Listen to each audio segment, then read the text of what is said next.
parte de la responsabilidad que tenemos como sociedad es cambiar la percepción del profesor, del maestro. No cambiar la percepción del profesor en sí, sino cambiar la idea que tenemos de la figura. En este país no creo que sea la cosa más respetable del mundo ser un profesor. Cuando debería de ser un puesto de responsabilidad altamente codiciado, altamente retribuido, altamente... como lo quieras llamar, hay otras sociedades en las que la figura del maestro es una persona respetada en la sociedad. Es una persona que tuvo que pasar por unas pruebas terriblemente difíciles para tener un puesto de la responsabilidad y del calado que tiene ser profesor. Cuando eres un niño, eres una mente moldeable, es una persona fácilmente impresionable porque estás en un mundo de cosas nuevas, de cosas que no entiendes. Y el profesor es una figura importante. Más allá de que el niño le preste más atención o le preste menos atención para el niño, el profesor es un semidios a cierto nivel. Es una persona que está puesta ahí, Dios sabe por quién, por la mano de Jesús, o de Alá, y que tiene la responsabilidad terrible de durante un montón de horas al día influenciar, meter pequeñas ideas y que puede marcar unas diferencias terribles de las que no somos necesariamente conscientes. A mí se me ponen los pelos de punta cada vez que pienso que el tonto de mi clase es ahora profesor. Pienso en quiénes eran los chavales más espabilados, quiénes eran los chavales que dedicaban su tiempo a tareas más productivas, quiénes eran los chavales que tenían más interés y más inquietud, y ninguno de esas personas es ahora mismo profesor. Yo no me refiero necesariamente dentro del mundo de la academia o del mundo de la universidad. Estamos hablando de pequeño Albertito, pequeño bonsai. Es mucho más fácil el ayudar a que el bonsai crezca o el árbol crezca en esta dirección, esta otra, cuando es arbolito, que cuando el árbol tiene un tronco de medio metro de diámetro y mide X metros ya. Creo que no se da si empezamos por ahí, que es al final la base de todo, el maestro, porque no me puedes... Evidentemente hay niños que van a tener una predisposición, a prestar más atención. Va a haber niños que sean más curiosos de entrada, pero casi todos los niños, quitando X excepciones y personas que por una circunstancia u otra tienen un hándicap o tienen más dificultades, la mayoría de las personas tienen el potencial de hacer grandes cosas. Potencial que muchas veces está cortado, sesgado por los ojos de otras personas. Hablamos en el anterior podcast de cómo muchas veces la sociedad, la gente que tienes alrededor, las malas compañías pueden hacerte de menos si no es una persona con una personalidad fuerte o rodeado de un núcleo de personas fuertes. Muchas veces eso te puede influenciar y cortar el potencial. Todos tenemos un potencial enorme en muchos sentidos. ¿Cómo puede ser que no empoderemos lo primero a los profesores y no convirtamos la figura del profesor no en una cosa de la que reírse, no en una autoridad a la que faltar al respeto, no una autoridad a la que cuestionar constantemente, y no convirtamos a los profesores no solamente en un puesto deseable para que la gente más preparada, más cualificada y también con vocación, que estamos hablando como una cosa importante en este tipo de puestos de responsabilidad, sea la que llegue a esos puestos y realmente se les empodere para que ayuden a que las próximas generaciones desarrollen ese potencial que sabemos que tenemos. No hace falta ser un genio, un crack o ser el siguiente Einstein para poder ocupar una posición cuando dentro de 20 años seas una persona adulta y puedas empezar a aportar a la sociedad. Sí, yo estoy de acuerdo, ¿no? Que es un papel fundamental en la forma que le damos al futuro, ¿no? Y yo conozco gente que tiene un potencial terrible, que son gente muy inteligente, con curiosidad innata. Lo decía, creo que lo habíamos hablado, ¿no? En el anterior podcast, Carl Sagan, ¿no? Hablando de un taxista con el que había hablado, que le parecía una persona que tenía una profunda curiosidad, pero que le hablaba todo de pseudociencia y de cosas que le habían atraído como una salida fácil, y dice que le entristecía mucho, ¿no? De que a veces precisamente esas personas, como no tuvieron una buena experiencia en el sistema educativo, tuvieron que, bueno, de forma innata, ¿no? A veces no podemos controlar tampoco eso, ¿no? Viraron hacia campos donde, bueno, encontraron esa salida, y no siempre esos campos son los más útiles para sí mismos incluso, ¿no? Pero yo conozco gente que quedó un poco tirada, o porque no le supieron motivar o no le supieron ayudar en el momento adecuado, entender esas necesidades o desarrollar ese potencial. Y yo lo que creo es que es una figura clave. Yo creo que no se incentiva lo suficiente. A veces el incentivo, yo he llegado a oír en algunas personas que es tener más vacaciones o tener lo que sea. Y entonces, claro, dices, no estamos hablando no estamos teniendo en cuenta la relevancia, ¿no? Como sociedad de todo esto, ¿no? No se trata de las vacaciones o no, se trata de crear un respeto social y de todo el mundo hacia esta figura y de que tú quieras ser lo que...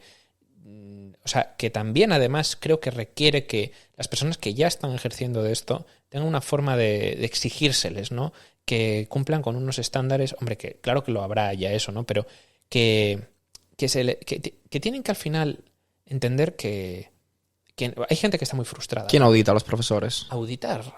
¿Quién audita ahora mismo? O sea, ¿quién garantiza que esa persona que lleva 25 años en el puesto está motivada para seguir reciclándose, renovándose, generando material nuevo, material refrescante, interesante para los alumnos? Porque sí, claro que va a haber algún chaval que esté más distraído, algún chaval que lo que vaya a clase sea a liarla o a manifestar de una forma u otra las frustraciones que tiene con una vida complicada, con una situación familiar difícil. Va a seguir habiendo alumnos complicados. No digo que el trabajo de un profesor sea sencillo, igual es mucho más fácil cuando estás dando clase en un máster.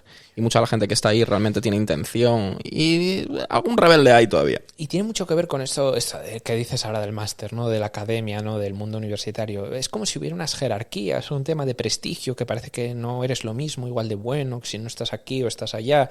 Y es triste, pero no debería funcionar así, porque precisamente cuando... Bueno, eres moldeable a muchos niveles y en la universidad también es fundamental que tengas... Mira, yo recuerdo personas que solo por contarme detalles personales de sus propias vivencias en el mundo académico, ¿no? Y a nivel de universidad, a mí me motivaron de formas que era imposible predecir, ¿no? Simplemente el hecho de decir, tú has sido como yo, tú has pasado las mismas preocupaciones que yo, me estás contando algo, estamos estableciendo una conexión, ¿sabes? Ya a veces el hecho de maestro, discípulo, ¿no?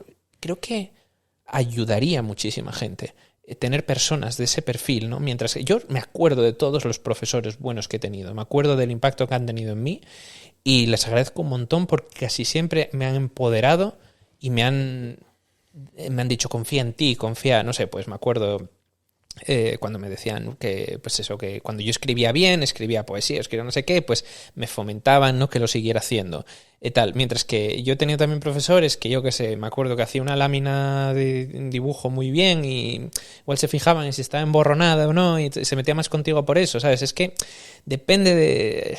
Es muy... Y tú como adulto o como persona que ya está en esa posición de poder intelectual, ¿no eres consciente del efecto terrible que puede tener una anécdota insignificante para el desarrollo de una persona en su futuro? Es terrible. Sí, sí, por eso también estoy tratando de centrar o de tirar a lo bajo y hablar de eso, de edades más tempranas, educación primaria, secundaria. También porque parte de esto, estamos hablando de que al final la responsabilidad de ver hacia dónde va un país no va a recaer en un equipo de superélites que son los que pueden votar porque son los que se les permite votar. Estamos hablando de que todo el mundo lo que necesitamos no es subir el nivel de los más inteligentes, necesitamos subir el nivel del ciudadano medio. Necesitamos que ese taxista que iba conduciendo con Carl, sí, que esa persona, aun ocupando un puesto como taxista, tenga una cultura o tenga un interés por tener una visión del mundo más amplia y una opinión más crítica, porque esa persona va a votar igual que tú y que yo. Y su voto vale lo mismo que el del intelectual número uno. Y ante todo tiene que... Eso, yo creo que nos guiamos mucho las personas por las emociones que tenemos hacia las cosas. La vida a veces es así de sencilla. Sientes algo hacia algo, entonces te atrae o te motiva la curiosidad, te recupera ese niño interior. Y desgraciadamente hay mucha gente que acumula muchas cicatrices que han venido de su familia, han venido del mundo del educativo, han venido de compañeros que les hicieron bullying, de lo que fuera, por ser de una determinada manera, que cortan eso a lo largo de la vida, van cortando esos anclajes en esa curiosidad innata, ¿no? Y a veces lo promueven hacia las siguientes generaciones. Y al final se trata de que, pues esa persona igual, Mira, yo noto, por ejemplo, yo habiendo hecho el máster de astrofísica y tal, y dices a veces, pues me pasa en los taxis, ¿no? Que hablas mucho, ¿no? Hablas con gente que no... ¿Eres de los que hablan los taxis? No, sí, total. A mí me encanta. Yo soy muy enrollado. Y también en algún restaurante, algún lugar donde hablas con gente así, ¿no? Sí. Que te preguntan algo que les suena de alguna noticia, de algo que han leído, y tú elaboras un poco, cuentas, les das feedback y tal. Entonces las personas notas que les va saliendo la chispa, que les va saliendo esa curiosidad y tal. Y alguna vez me han dicho, pues esto no lo hablo yo normalmente, pues voy a buscar más de esto, del otro, tal. Y dices, jolín, mira, fíjate, esta persona estaba deseando en el fondo, ¿sabes? Tener una conversación enriquecedora, sí. Tener esta conversación de exoplanetas o de lo que fuera. Y esto creo que a nivel del colegio, o sea, no todo el mundo tiene un entorno que les apoye, no todo el mundo tiene un entorno que les estimule, que les ofrezca X libros, ¿no? Que les van a ayudar a pues, desarrollar la curiosidad o que les van a fomentar, o sea, que ya tienen esas conversaciones en casa. Hay mucha gente que tiene que remar en contra de lo que tiene en casa.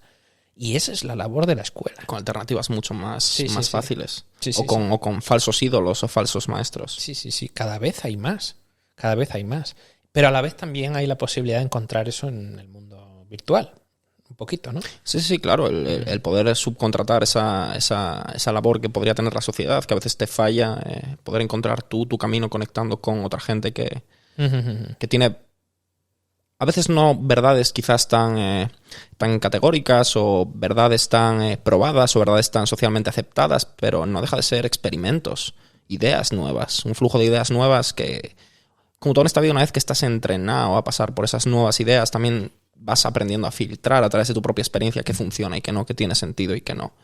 Y el Internet ya lo hablamos también otras veces, es una alternativa maravillosa a la falta de muchos estímulos que tú puedes sentir como necesarios para ti como individuo y puedes tener una carencia enorme en tu círculo, en tu comunidad, en tu escuela, pero puedes encontrar otras personas como tú o con ese interés, o puedes encontrar quizás no la verdad la verdad absoluta, que tampoco es obtenible por ningún otro medio, pero bueno, entendemos la verdad socialmente aceptada como en un libro, ¿no? De la página 1 a la página 100. Esto es lo que se sabe de mecánica clásica. Esto es lo que hay, pum, en el libro, del 1 al 100. Probablemente muchas de esas verdades no las vas a encontrar a cachos de vídeos o a cursos en internet, pero vas a encontrar cachitos, y esos cachitos, si eres constante y eres continuo y eres crítico, vas a poder ir juntando las piezas del puzzle, vas a poder tener una alternativa gratuita muchas veces, muy razonable a un sistema, si es que ese sistema te ha defraudado o no has sido capaz de encontrar el camino en tu círculo o en tu comunidad, como estoy diciendo. Mira, una cosa que estaba yo pensando ahora cuando estabas hablando, es que Internet también es un lugar peligroso. ¿En qué sentido? De que, bueno, de que crea adicciones y te crea... O sea, está muy pensado casi todas las redes sociales, que es donde vas a encontrar este contenido de calidad y estas cosas, ¿no? De que vas a ir recopilando de aquí y de allá.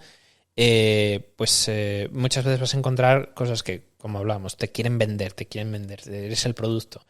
Y lo que realmente una cualidad que sería muy útil se fomentara mucho en la escuela, que tampoco, de nuevo, estoy al tanto de lo que se da ahora en el instituto. Estoy seguro de que la web 2 está a tope. No sé la web 3, pero la web 2 está a tope en la primaria.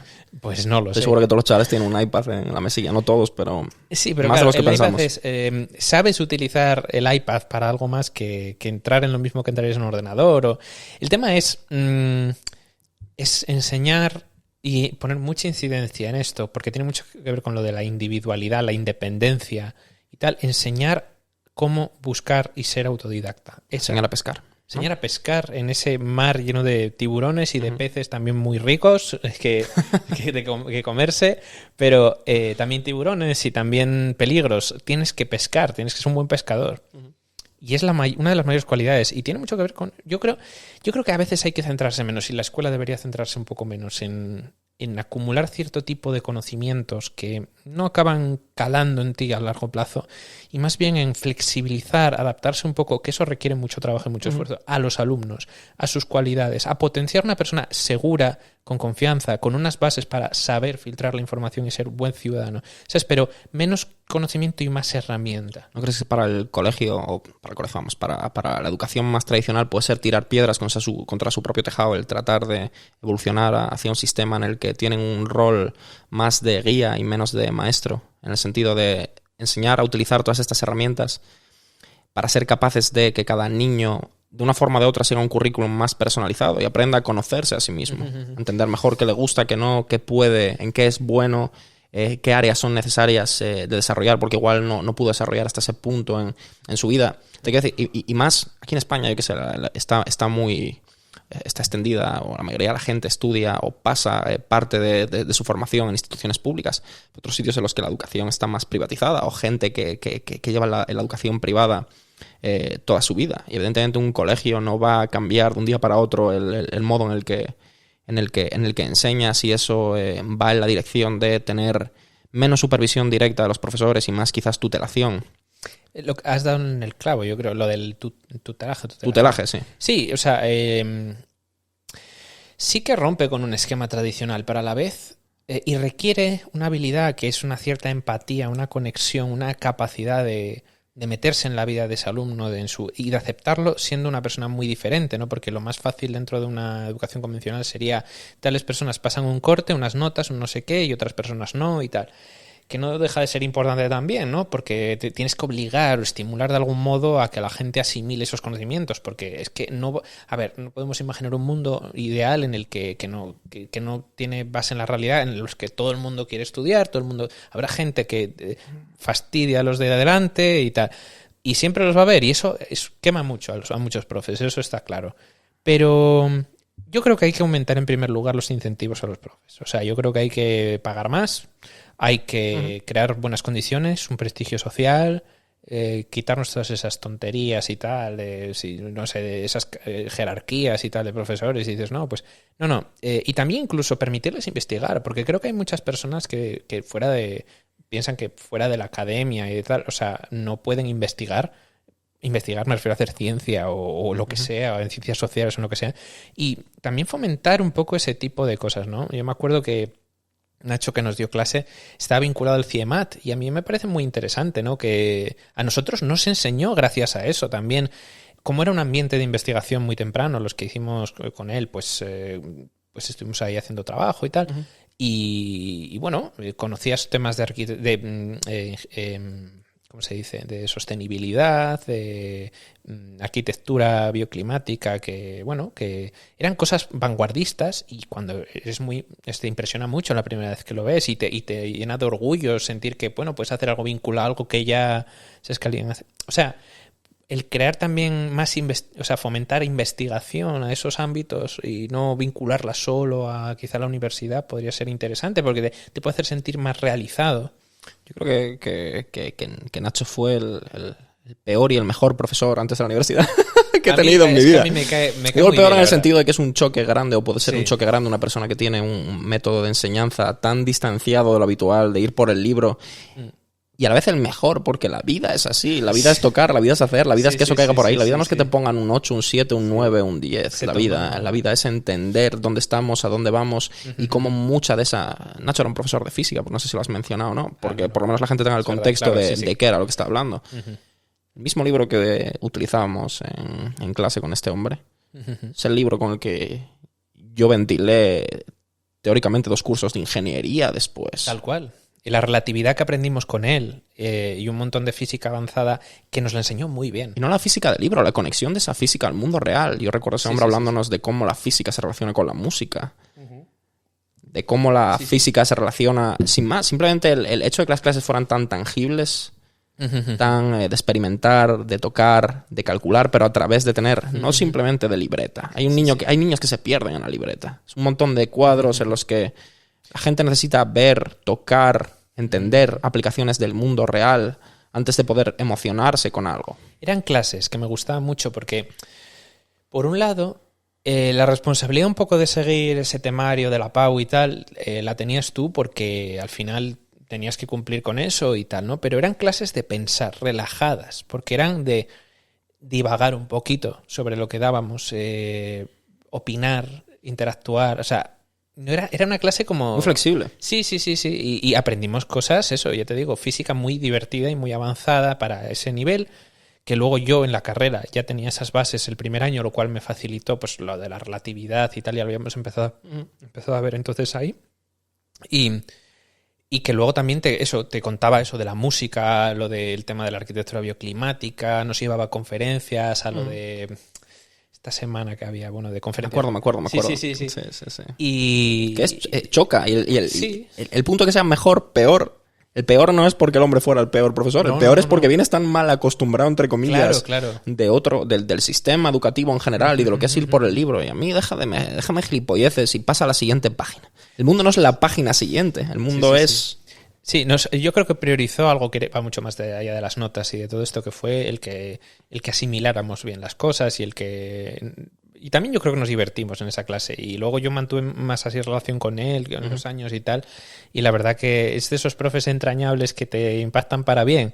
Y claro, todo debería ser más así. Y si todo fuera más así, yo creo que todo iría más de la mano de forma armónica. El problema es cuando tienes un sistema así y luego el sistema tradicional, que igual era un poco más que estabas un poco con el agua al cuello y yo qué sé, ¿no? Vives en la presión, y más si eres un alumno que quiere ser aplicado y que quiere cumplir. Vives en la presión constante de resolver y no de aprender o disfrutar del viaje. Vives en el mundo del... Evidentemente, tratas de sacar el jugo si eres la persona que se supone que tienes que ser, o el estudiante que tratas de sacar el jugo a lo que aprendes, pero al final eres esclavo del fin, eres esclavo de sacar la nota, de cumplir, de poder acceder a esta universidad, de poder acceder a este grado, a esta carrera. Y es una putada terrible. Y incluso ya llegando a la carrera y al grado y tal. Y por eso quiero incidir también en otra cosa, que es sobre la cierta... Deberíamos tener una cierta tolerancia a los errores. Ya no crear personas que sean robots y autómatas, que aprenden, memorizan, vomitan lo que saben, o que están enseñándoles a ser ultra mega perfeccionistas. Sí, es muy importante el perfeccionismo, mucho, pero también es muy importante no venirte abajo, no estar soltando capones. Por ejemplo, todo el día a alguien por, no sé, pues, por ejemplo, cometer faltas de ortografía o por X cosas que son... ¿Tienes un trauma con las faltas de ortografía? No, para nada. Hay que normalizar el fallo. A mí se me dio muy bien esa parte, ¿no? Pero, es una broma. No, pero lo que quiero decir es, hay muchas cosas en las que la educación a veces es muy de censurar, en vez de centrarse en el alumno en sí, en que tienes ahí un ser humano, ¿no? Y que piensa y que tendrá unas opiniones y una curiosidad y tal. Deja que fluya, crea un ambiente o un entorno o unas actividades o algo. Empoderar, lo que hablábamos antes. Para empoderar, eso es. Y no para que solamente esa persona se evalúe por si cumple unos estándares que le cayeron un poco de arriba, para el cual posiblemente muchos venían con desventaja respecto a otras personas, y que al final empieza a acumular errores y a acumular negatividad y a acumular censuras. Y se desconecta y dice, esto no es para mí. Entonces ya se crea una visión de sí mismo y no hay nadie ahí a veces que le diga, no, estás equivocado, vales mucho y errores puedes cometer y no pasa nada. ¿Sabes? ¿Me entiendes? También podría entrar dentro de la misión de los profesores, que también... Y entra también un poco cerca de lo que comentaba antes de el tutelaje, o como digo yo, tutelación, no. de la misión de guía del profesor. Porque no siempre un alumno, y estamos hablando de que cada uno es de su padre, es su madre, y muchos no tienen la suerte de tener su padre o su madre, o su madre y su madre, o su padre y su padre, o su... lo que sea. Muchas veces el tener una persona a la que respetes más o menos en el sentido estricto de la palabra respetar, pero entiendes que es una persona que, aunque solamente sea porque está en ese escalón más arriba que tú, intelectualmente, superior a ti, esa persona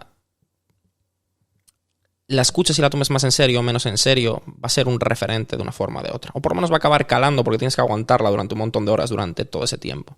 Y esa persona puede tener una misión tan importante o más que el empaparte de un conocimiento determinado o que te quede el análisis sintáctico metido dentro. Puede tener una misión muy importante de guiarte, ya no tanto en el sentido de lo que hablábamos antes, de que una buena experiencia o una buena palabra puede ayudarte a marcarte o no. Si no estamos hablando de que vivimos en un mundo muy complejo y en el que una persona que llegó a la posición a la que está, un profesor, tiene que haber o tiene que tener establecido un marco de actuación en el mundo, desenvolverse en el mundo.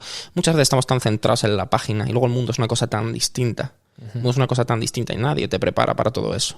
Y muchas veces la gente que tienes alrededor, tu familia, tus amigos, lo que hablamos antes, no son tampoco la mejor herramienta para... Lo que pasa es que yo creo que hoy en día, si al maestro se le diera más cancha para ser un guía, un tutor, más allá que un profesor, mucha gente trataría de lanzársela al cuello. También porque entramos en el mismo problema que la conversación antes con el gobierno y con ese tipo de líderes. Al final, mucha gente entraría... Es una responsabilidad grande y como toda responsabilidad... Los riesgos no son pequeños. Y el problema que tienes, como lo dices, de lanzarse al cuello, muchas veces los padres mismos iban a ser los que iban a ver una amenaza en ese maestro, en que fuera él el que alejara al hijo de ese corsé moral ahí, ¿no? Ahora mismo sería el primero que tendría miedo, ¿no? ¿Cómo le están lavando mi cabeza, la cabeza al niño en el colegio? No, es que es un tema complicado, pero todo pasa por lo que ya hemos comentado varias veces. Si levas la vara del profesor, empoderas la figura del profesor, lo conviertes dentro de la sociedad en una profesión o en una posición de responsabilidad, mejoras los sueldos de los profesores, les das... Eso va a garantizar que un flujo de gente que no contemplaría la enseñanza necesariamente como una carrera la contemple y al final todo eso retribuye en que el alumno la sociedad respete más esa figura, el alumno confíe más en esa persona que tiene delante de la pizarra o del ordenador o lo que sea con lo que sea la clase ahora. Esos niños van a ser mejores versiones de ti, de mí y de nuestros amigos y de nuestros dentro de 20 años, y seguro que a ellos se les ocurre una mejor opción que alguna de las 4 gilipolleces que dije antes para mejorar el sistema de gobierno de este país. Y al final podría ser que esas personas, si por ejemplo también que haya más profesores, ¿no? Más y mejor remunerados y con ventajas un poco... Estás haciendo un trabajo terrible en subirle el sueldo a los profesores, ¿eh? Yo creo que necesitamos... ¿El qué? Necesitamos que otros profesores se suscriban, pero vamos corriendo. Estamos haciendo un trabajo. Llevamos un rato cojonudo intentando levantarles el sueldo. Sí, la moral aquí, ¿no? Vamos a ser, somos un sindicato. Tenéis una responsabilidad terrible. Tenéis una responsabilidad terrible y os compadecemos en muchos sentidos porque es un trabajo duro. Yo no tengo que lidiar con una jauría de niños. Es muy duro para la voz, para el cuerpo, sobre todo cuando... Psicológicamente, hermano. A ver, yo creo que cuando tú llegas allí, la mayor parte de la gente, sean mejores o peores a largo plazo, el medio, como profes, es que llegarán con una ilusión también. Y cuando se encuentran con, yo qué sé, un montón de chavales, y algunos de ellos son los típicos que están intentando ahí siempre fastidiar la clase y tal, vamos, que no me he topado yo con ellos, que faltaban respeto, que pasaban de todo. Es muy desesperante y yo creo que pierdes la fe un poco en lo que haces. Por eso... es que cómo romper esa rueda de cómo ayudar, o sea, cómo evitar cómo garantizar un respeto al profe para que se desarrolle libremente, cómo a la vez fomentar que el que llega a ser profe y tal es la persona que más vocación tiene de podar bien esos bonsáis ahí, ¿no? Y darle forma. Y cómo a la vez, no sé, es que tienes que romper la rueda por algún lado. Y al final yo creo que el Estado tiene una capacidad de poner ciertos medios con cierta inteligencia, con cierta efectividad a disposición, y también quizás o sea, ya no solo que digas, oye, mira, pues que este instituto, este colegio haga lo que quiera con estos recursos, no, sino decirlo, mira, no, aquí va a haber tal número de alumnos por clase. Auditoría, es la palabra de hoy. Auditar, el gobierno auditado, los profesores auditados. Hay que auditar a todo el mundo.